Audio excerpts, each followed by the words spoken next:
বিসমিল্লাহির রহমানির রহিম।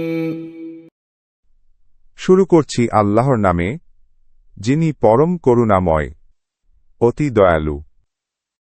আলম তারা কাইফা ফাআলা রাব্বুকা বিআসহাবিল ফিল। আপনি কি দেখেননি আপনার পালনকর্তা হস্তিবাহিনীর সাথে কিরূপ ব্যবহার করেছেন? আলম ইয়াজআল কাইদাহুম ফি তাদলিল। তিনি কি তাদের চক্রান্ত নস্যাৎ করে দেননি? وأرسل عليهم طيرا أبابيل। তিনি তাদের উপর প্রেরণ করেছেন ঝাঁকে ঝাঁকে পাখি। ترميهم بحجارة من سجيل। যারা তাদের উপর পাথরের কঙ্কর নিক্ষেপ করছিল। فجعلهم كعصف مأكول। অতঃপর তিনি তাদেরকে ভক্ষিত তৃণসদৃশ করে দেন।